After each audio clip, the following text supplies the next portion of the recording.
You're not broken. You're not unmotivated. You're not weak. You're exhausted.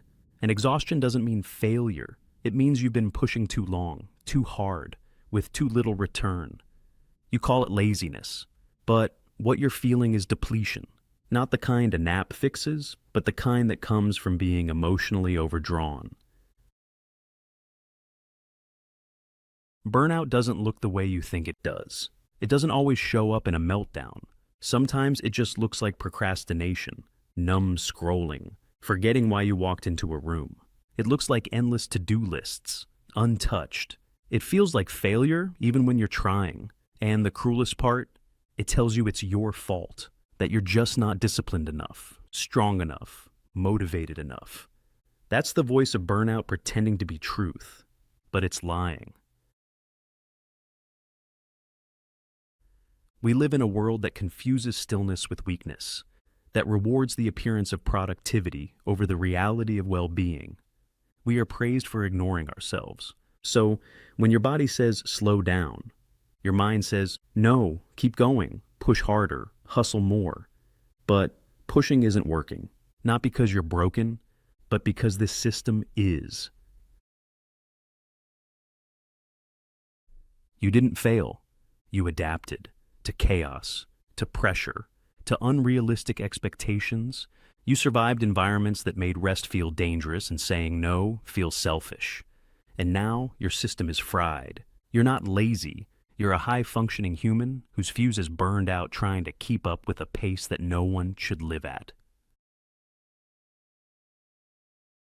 Let's name them: the fog in your brain, the quick temper, the endless craving for rest, but an inability to actually rest. The feeling of watching your life like it's not yours.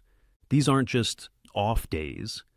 These are warning signs. Your mind is waving a red flag, and you've been trained to ignore it. There's a fear underneath it all, isn't there? That if you rest, you'll fall behind. That if you stop, you'll lose everything. That if you don't stay on, people will forget you. But here's the truth. The people who matter will still be there. The path that's truly yours won't disappear if you pause. And your worth, it was never tied to how much you could produce. Start with this: permission. Permission to rest without guilt. Permission to stop without apology. Permission to not answer every message, fix every problem, or keep every plate spinning. Then, breathe. Step away. Say no. Not because you're giving up, but because you're reclaiming your energy, your clarity, yourself. Remember, James Clear said, "You don't rise to the level of your goals, you fall to the level of your systems." And your system? It's been worshiping output, obsessed with optics, trapped in survival. True productivity is not measured in exhaustion. It's measured in sustainability, peace, presence. You've been taught that strength is pushing through, but real strength is knowing when to stop, when to reset, when to choose stillness over struggle. Neville Goddard once said, "Change your conception of yourself, and you will automatically change the world you live in." So, maybe the strongest thing you can do is stop performing burnout as discipline. Your comeback won't start in a sprint. It will start in silence, in boundaries, in days when rest is your bravest choice. You're not lazy, you're burnt out. And that means your healing is not a hustle. It's a slowing. Let others glorify exhaustion. You're choosing clarity. Your power is coming back. And it starts with one quiet decision: to rest, to feel, to live again.